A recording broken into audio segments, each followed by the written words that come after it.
and gentlemen, welcome to this week's edition of the BigFooty Bombercast. I'm Bonser34, and as always, I am joined by Grizz. How are you, mate? I'm good. An eventful last few days for the Essendon Football Club. A lot to hustle and bustle, but no win, unfortunately. No, look, we'll jump straight into the big topic, I think, of the week for the footy club, and that is, of course, 2 metre Peter, who unfortunately has been given a 4-week ban. The club went in argued for three, the AFL argued for four, and the tribunal shockingly sided with the AFL and gave four.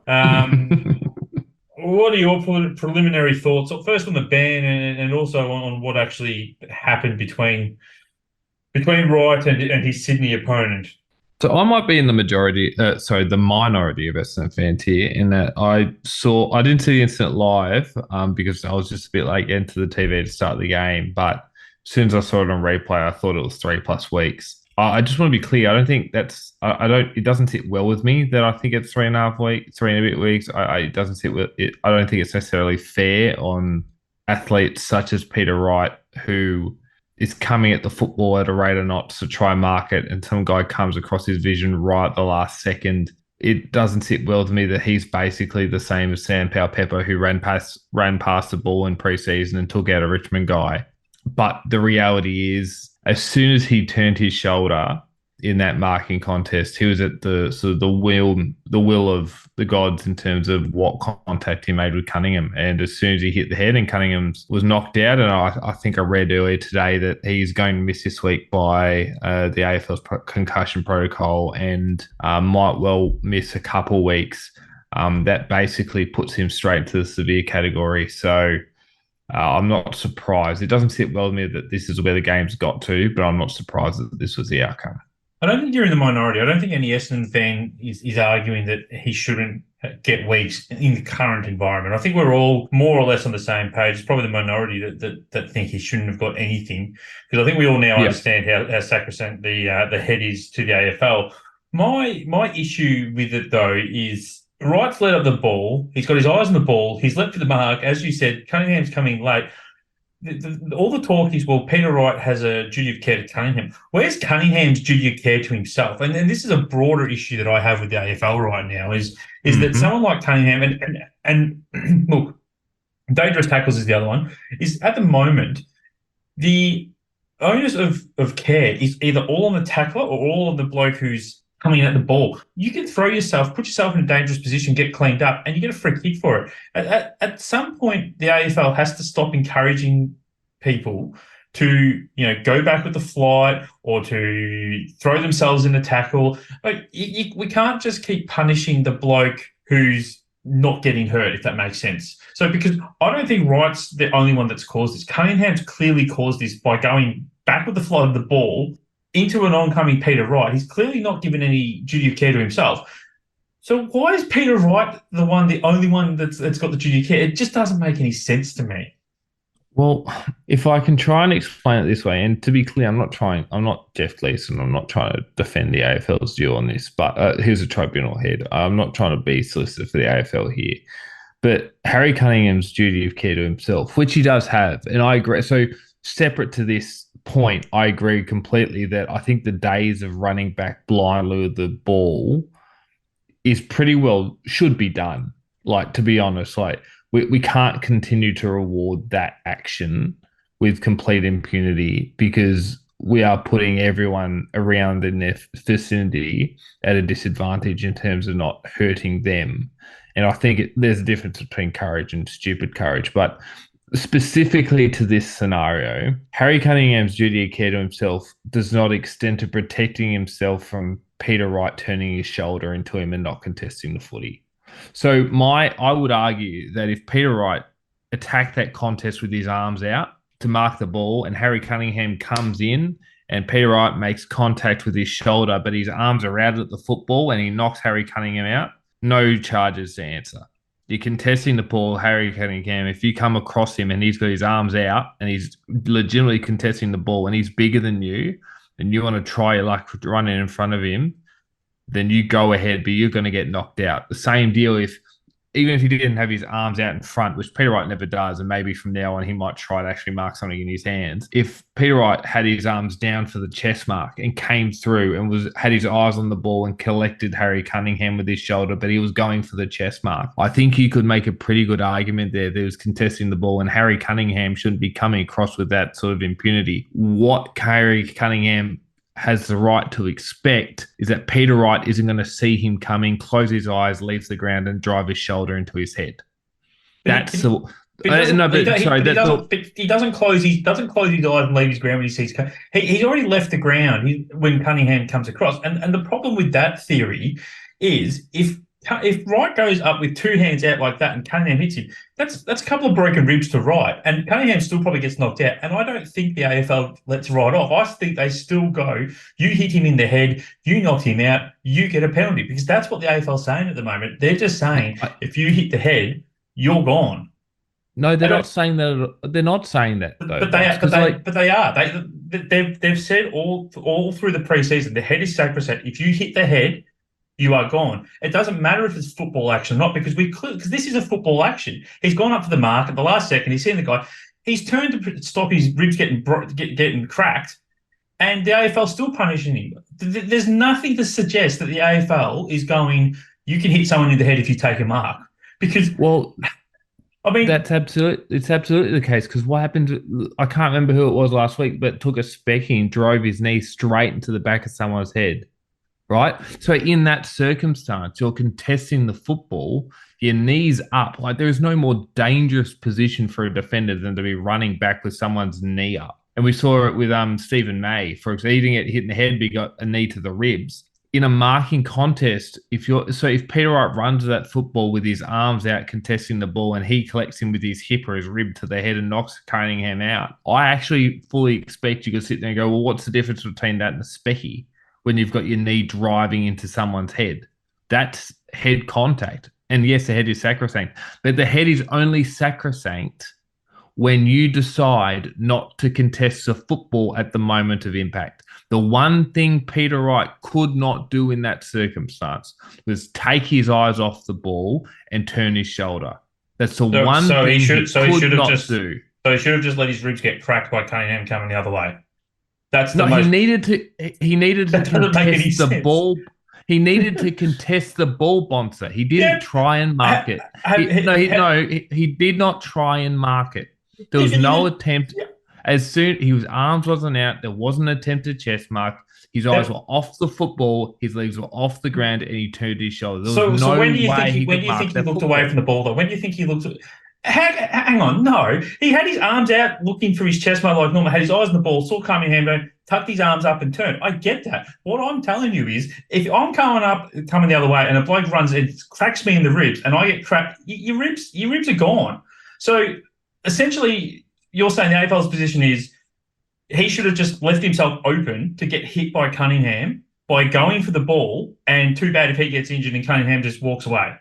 That to me is mad. And this is what Wayne Carey and all these other AFL experts who aren't Lee Matthews, and don't even get me started on how hypocritical Lee Matthews is by demanding that Peter Wright gets sent off when Lee Matthews is one of the biggest, great player, one of the biggest thugs to ever play the game. That's what they're saying, is they're saying if I went up with my arms out like the AFL's saying, my ribs are going to get broken. And the AFL's going, oh, well, too bad. See you later. Have a few weeks off with broken ribs, but that's okay. It just doesn't, it's not logical. It doesn't make any sense. But I don't think it's a fait accompli. He cracks his ribs. I think we're extrapolating worst case scenario there. But I take your point. But even if he goes for the mark and he turns his hips slightly so the contact isn't straight onto his ribs or something, but what he had to legitimately contest the ball at bare minimum. And I understand that up until the 99th percentile of that contest, he was contesting the ball.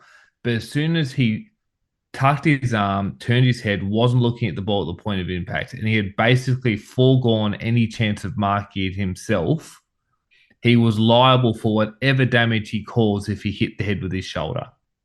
That's the point. It just doesn't make sense that he has less than a second, because that's how long it took. So this is the thing.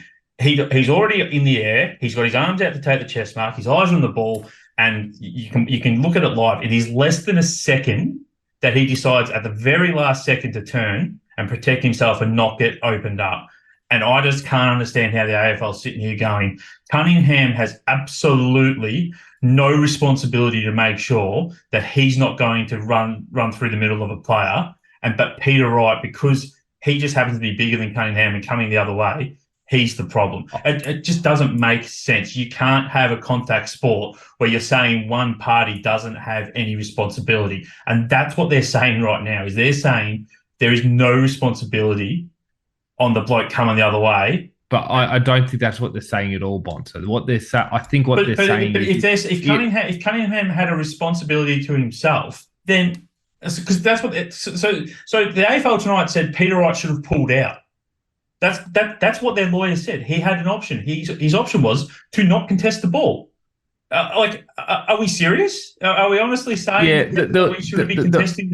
Because he contested the ball. You can argue that he didn't contest the ball as much as you want. The fact of the matter is, until less than a second before the ball got to him, his eyes were on the pill. That is what the footage shows. So he's 100% contested that ball. There is no way he's not contested that ball. And the AFL's response is he should have stood aside, let Cunningham take the mark, which is complete crap and is not how this game has been played for the last 120-odd years that it's been played.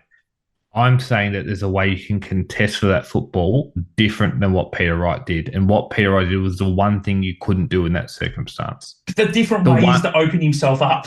This is my point. No, but if you go, so this is hard because it's not a visual medium, right? But if you've got your arms out like the scoop for a chest mark, he's still cleaning up shoulder to head Cunningham, but he's doing it in a way which no, stop for a second. He's still doing it in a way which he said, mate, I'm running straight at the ball. I'm trying to taste a chest mark. It's not my fault he dives across me and collects my shoulder. But you can't say that if you're not actually trying to chest mark it at the time the contact's made. That's the difference. But he's not going to hit his shoulder. He's not going to hit his shoulder if his arms are out. He's opening himself up front on, because there's no way you can take it. You can't take the mark turning your body sideways. So you're either putting your arms out, which leaves you square onto the ball, which means that Cunningham would have split him straight up the middle, or he turns sideways, or as AFL wants and has admitted they want, he doesn't contest the ball, which is just ridiculous. But the contest that happened, he wasn't trying to chest mark it either. That's the option no one's talking about. So where I say this differs is, so if you think about the Jonathan Brown Mark of the Year, okay, so I would suggest that if someone was to do that tomorrow, and the guy, instead of Jonathan Brown mark it, the guy coming towards the ball comes and contests the football, gets his hand on it, maybe doesn't even mark it, but knocks Jono Brown into next Sunday, I would argue the AFL would let them off, because Jonathan Brown's doing something absolutely stupid, but also the guy coming at the football has the right to contest it legitimately.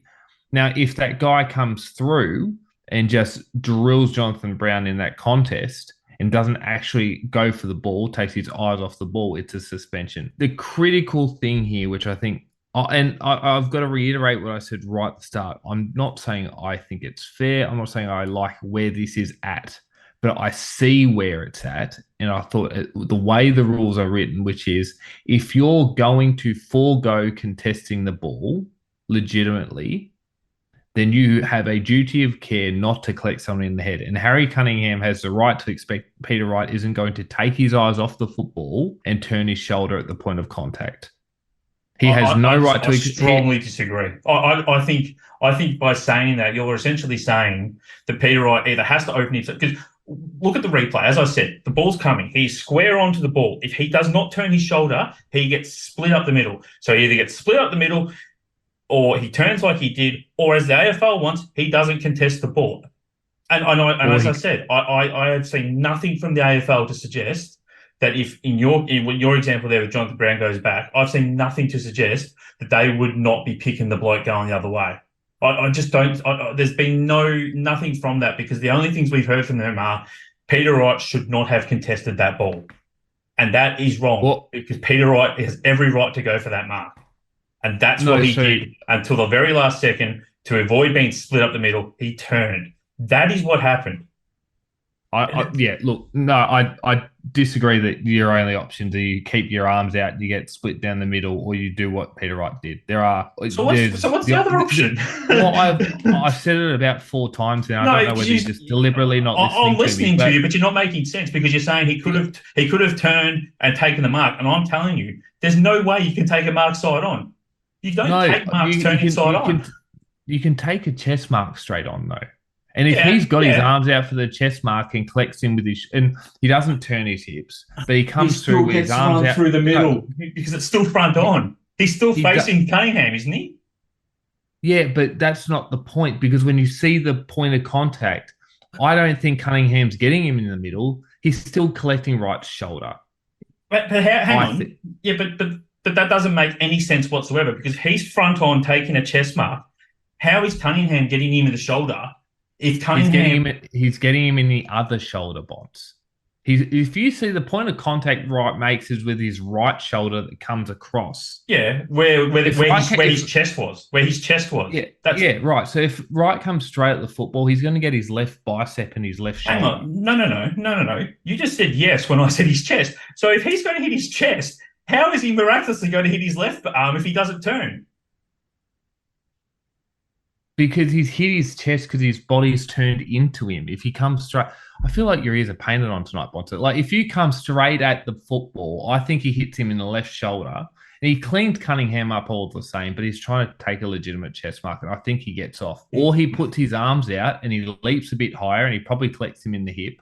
Or, yeah, he diverts out of the contest and we all call him a sook for not hitting the contest hard enough, but he doesn't get 4 weeks. The one thing he could not do is leave the air, close your eyes, and turn your shoulder. The one thing he could not do, the AFL has said, is he could not contest that ball, and that's what they've said. They think he shouldn't have contested the ball.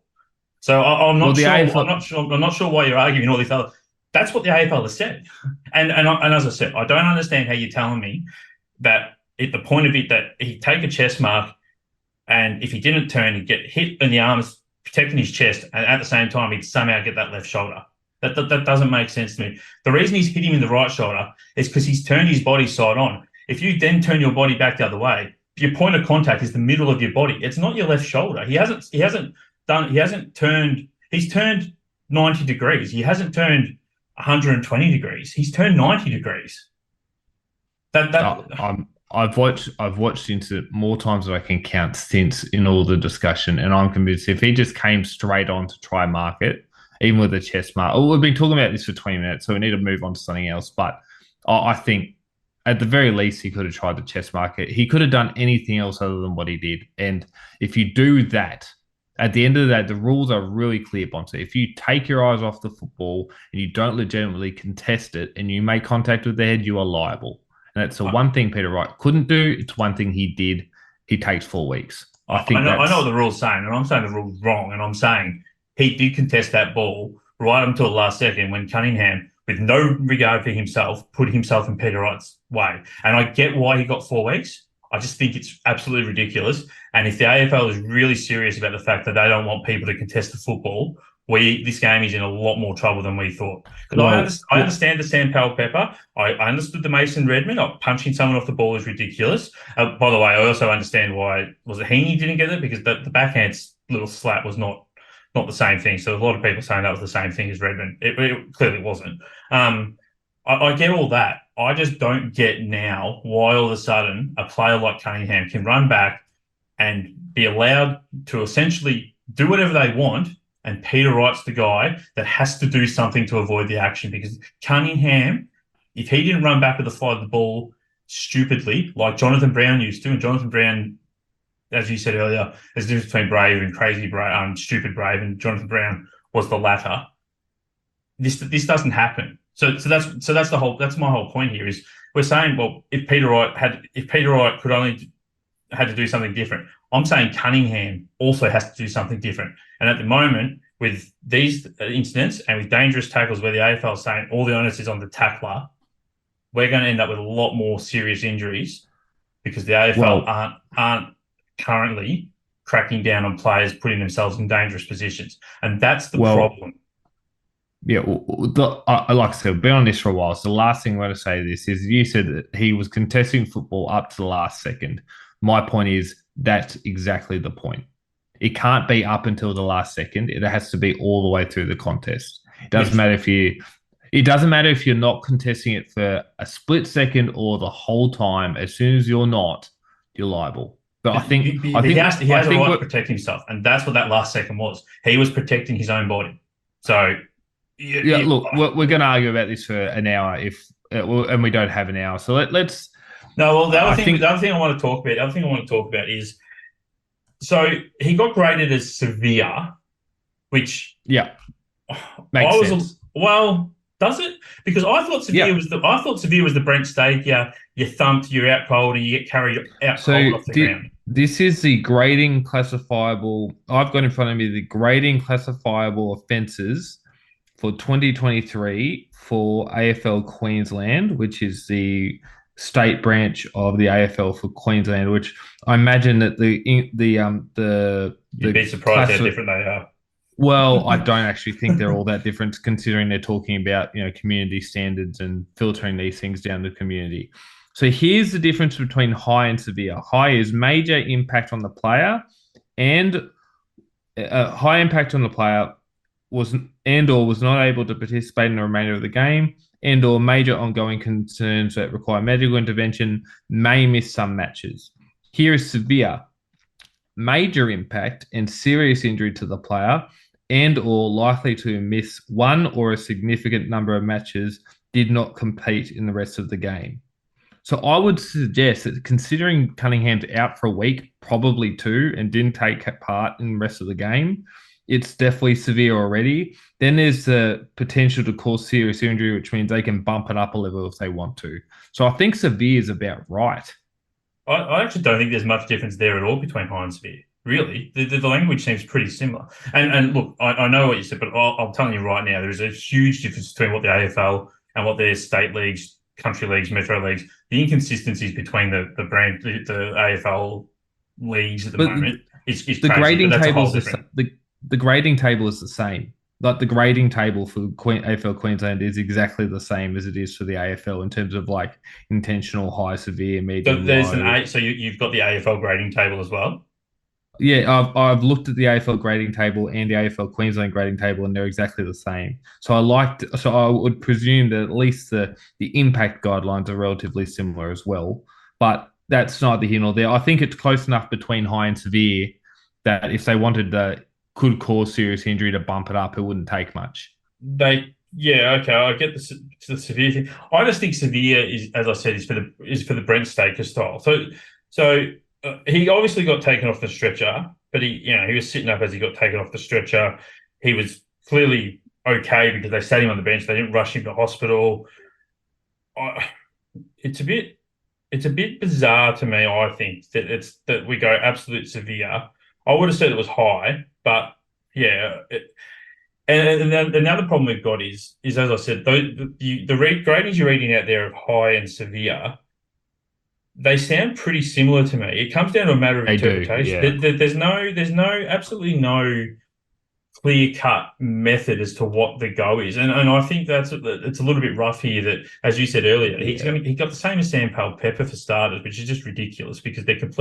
completely separate incidents, and I originally thought we'd be looking at high, which I think is about 3 weeks, or 2 weeks maybe. So I mean, I'm not the fact that you got four, I think is just harsh. It's Yeah. I just I think sorry, go ahead. Yep. yeah, I just think if we're going to have these different levels where they're severe or high or medium or low, they need to actually be really clear as to what they are and give out some Yeah. examples. Because I mean, look, I've googled the tribunal gradings as well. I've only found the AFL Queensland one. I can't find the AFL one anywhere. Yeah, I've got there's probably a reason for that. They don't want people to find it. But like, I think the major difference is the amount of games. So high is they may miss some games. Severe is they're likely to miss significant number. So I think the fact that Cunningham's already out for one, possibly two, probably tips him into the severe category. But on the same hand, I think he's out because of the mandatory concussion yeah, protocols. which was going to be my point. Yeah, He's not out. yeah. He's not out So because he got. I mean, He is out because he got KO'd, but Yeah, not because medically no. he can't be brought in. Yeah. And you watch Chris. At some point, this is going to bite them in the ass in the preliminary final, where someone gets a concussion and is out for a week and misses a grand final, and then all of a sudden the pre-finals bye will become a pre-grand final bye because the AFL will react. But and look, to be honest, knowing how it works, it'll probably be Zach It'll be Merritt us. Jr. Zach Merritt Jr. in 2053 when we finally make finals and win some. Done for thing. And yeah, look, I've probably been a little bit mean towards you, Chris, because I know that you're not arguing because you believe it. You're just arguing the AFL's position. I just don't agree with the AFL at Oh all. no, I agree with that position that I So, put forward, 100%. well, but yeah, you get where I'm coming from. I just Yeah, yeah. So, that's all right. Can we talk about the game maybe, just to well, we cheer can us talk. up? We can talk about the game. So, look, the reality is, I suppose we can talk about the game in a fact that unfortunately, there are a lot of negatives coming out of the game, but I don't think that's what the club needs to focus on at the moment. And I'll admit, I'm probably a bit of a sad sack at the moment because I'm sort of just sick of the club not being any good, and I'm sick of the fact that we're mediocre and have been for the better part of 20 years. So my viewpoints at the moment are clearly clouded by that. But there were still some positives to take out of the game Saturday night, and obviously the main one is that we were up to it we were up to it to our eyeballs probably until I don't know 10 minutes to go. I mean, 10 minutes to go, we were within a couple of kicks. So, and Yeah. Sydney are probably one of the premiership favourites. So that's got to be a real plus for Brad Scott and the players. Yeah, I think there was 10 minutes at the end of the third quarter where they kicked 3 or 4 in a row and pushed out from about a goal difference to about 4 or 5 goals different. And then again, sort of 5 minutes to start and end the fourth quarter where it got away from us. Look, the positives are that we won stoppage clearances around the ground and we won clearances generally. We won contested possession, or it tied in contested possession, sorry, which generally against Sydney we get well and handsomely beaten in. It was really, for me, the tale of two styles. So we were pretty good in the clearances and when the game was in congestion, but as soon as the ball got out in space, Sydney was just running all over us. And I think part of that is the transition defense, which we'll probably talk about every week for the rest of the year at this rate, Charles. I won't mention it now. A lot of ball watching and reactive defending through the middle of the field, which when the field is as short as it is at Sydney, if you're half a second late in reacting defensively, it doesn't take much for the ball to go, end to end, which is what they were doing. But I thought Zach Merritt was probably the standout, as he always is. 32 disposals, a couple of great goals, some great tackles, rundown tackles. He really tried to lift us when the game was getting away from us there for a little bit. And I thought he and Will Setterfield through the middle of the ground were just tireless, trying to will us towards some competitiveness towards the end of that third quarter and throughout the rest of the game. I thought those two through the midfield were outstanding, to be honest. I think Setterfield had 6 or 7 tackles, so did Merritt. Setterfield had 8 clearances, which is just mind-boggling. But I thought they were pretty good between the two of them. And I thought Jade Gresham as well kicked 23 disposals. He was a shining light as well. And Jakey String with his 3 goals in his contract here to just keep that ticking on nicely. So we are on contract watch for Jakey, and he again delivered. The other bloke that again I thought did all right on the weekend, obviously, was Sammy Durham, and so the news today was 4 years. Look, I think I said the preseason I thought Durham was going to be our most improved player. I think you'd agree I'm pretty bullish on how he's going. I think he was pretty good again on Saturday night. I am probably concerned with 4 years purely. And look, the thing is, I look at the Will Snelling, and I've said it on the board, and I'll say it here. Snelling in, what was it, 2021 was third in the best and fairest, and then 2 years later was delisted. So well, I get that Sammy's not the same style of player and he's a little bit younger, but when you're bringing these blokes in who didn't get drafted, who had to work their way up, there's reasons they didn't get drafted. And look, Nick Martin's clearly been the exception to that rule because he's just exploded and been unbelievable. Sammy Durham hasn't done that. So I look at that and go, 4 years, look, yeah, we'll give it to him. Nothing much we can do about it. Probably would have been more comfortable with 2. Yeah. 4-year extensions, 4 years plus you're getting into sort of top 5 or 6 players in your team level, I think personally, but I think so much of it is how the contract is structured. Like if it's heavily front loaded and he's not a lot later on in his deal, I don't think it's too bad. I support Essendon, the club, but I'm never upset when players can secure themselves with a good contract. Good for them. Their playing careers aren't long if they can extend as long as they can. Good for them. But probably just one thing I just want to touch on before we move on to the preview of the St Kilda game is this Essendon edge thing that was sort of premeditated or predetermined before the game. A lot of pushing and shoving stuff off the ball. Sydney had a bit to say about it afterwards, but winners are grinners, and we can please ourselves as the losers. What did you think? It made me a little uncomfortable in the sense that not that they were trying to be tough. I'm not uncomfortable with tough football, but it was so clearly not their nature. Yeah, I didn't hate it, to be honest. I agree with you. Look, so I actually had this conversation with Mercurial89 away from the board, and he made what I thought was a very fair point that Tom Papley was right. Essendon clearly were faking it, I suppose, for want of a better term. It's, as you said, it's not their natural game, so they were clearly putting it on.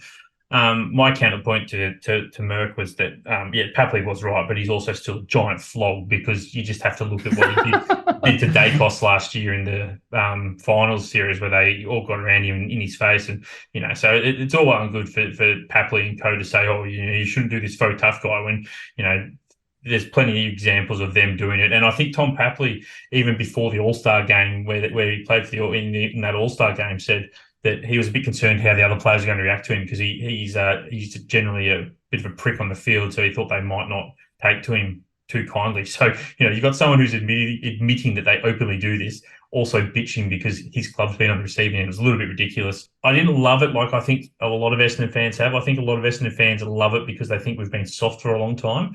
I don't disagree with that assessment. We probably have been, but I also think that the days of roughing up your opponents, as clearly seen by poor old Peter Wright, if I can just reference that again, show you can't do it anymore. So I think, let's be honest, Sammy Draper's lucky that. Oh, he is so lucky. I mean, how lucky is he that he got up? Because if he laid down for an extra 10 seconds and then got helped off the field, even if he'd come back on, I still reckon Sammy Draper's looking at medium impact. Body. I thought the effort from Draper was way more garish than Peter Wright. It's like Draper had no intent for the footy. He was just wanting to inflict as much pain as he could. And he is incredibly lucky. He got him not high, he got him in the back, and he got back up. If he'd got him high, he's in all sorts, Sammy Draper. I thought that was far more garish than Peter Wright. And Nick Hines' action beats both of them, I think. That's pretty. That was cheap as well. But that's the problem when you try and put on toughness. You've got to recruit players with an edge, or you've got to develop it. You can't put it on for a week or 2 weeks because then you get guys who don't know how to be tough at the ball and around the ground trying to be tough elsewhere. And that's how you get, Nick Hind and Sammy Draper. Not necessarily right, because I think we both agree that was more just an accident of the marking contest. But it'll be interesting to see how long they carry this edge for. Yeah, well, hopefully they carry it in St Kilda. So we do have St Kilda this week. Saturday, it's the Twilight Saturday game at Etihad, Marvel, Docklands, whatever you want to freaking Telstra Dome. I think it was there for one point. Pick your poison, pick your stadium name. So Ansett, wasn't it at one point? Yeah, there we go. Ansett? No, Ansett Stadium? No. I think because Docklands, Ansett went down 2001. I'm pretty sure. I reckon you're thinking of the old Ansett Cup, maybe. I'm not sure, but it doesn't matter. We're playing St Kilda at the Inside Stadium in Melbourne. Then they will also be without Max King, who did not get off, which made me a little bit made me laugh a little bit because there's a lot of watch Max King get off now. The AFL screwed Essendon. Comments and then promptly Kingy didn't get off. So that'll be helpful because they're also missing Mason Wood is another player that's down. The Crouch brother that plays for them, I believe that the Bradley variety is also missing. Whether or not you care about him, I don't. It sort of depends Did, these days. did I see that Liam Henry And is Liam Henry is also also out? missing, so Yeah. unfortunately we won't get to see Dyson Heppel towel him up. There is rumours that he saw Heppel was playing and thought that Heppel just had that little bit too much agility for him, so he decided to sit this week out. Oh boy. Yeah. I just thought I'd throw that out there to see if one of Heppel's staunchest defenders was going to bite, but I think you and I are both on the same page with poor old Heps at the moment. It's going to be a good game, I think, for us because Ross Lyon does like to slow things down and lock things down, which probably works well for our defense because it means that we're probably going to have time to put numbers behind the ball. But Yeah, whether, it's interesting. yeah, So go ahead. no, I was just, but whether or not that's enough for us to get the win, who really knows? Yeah, I think it's interesting because they're probably one of the two or three best running teams in the competition at the moment, St Kilda. They'll block it up around the football, but as soon as they win it, their transition is really good at the moment, particularly defensively. So if we're lazy in defense like we have been for the last couple of weeks, this will get ugly quick, particularly on the fast deck at Ansett Stadium, as I'm calling it now. Yeah, well, Um, yeah, and another thing is in the preseason they did beat us up with the big body, so it'd be interesting to see if that happens again. so I'm tipping St Kilda by 3 goals. I've got my margins right for both the games so far. What do you reckon? I'd say it's going to be Essendon by, let's go with 3 goals, just because I can and I can be delusional. But if you ever want to hear a man rant hysterically, you've probably got that tonight on this podcast. I do apologise for getting a little bit passionate at times, Grizz, but thank you for joining me. No worries. Thanks for having me. Excellent. And as always, guys, like, subscribe, and tell your friends.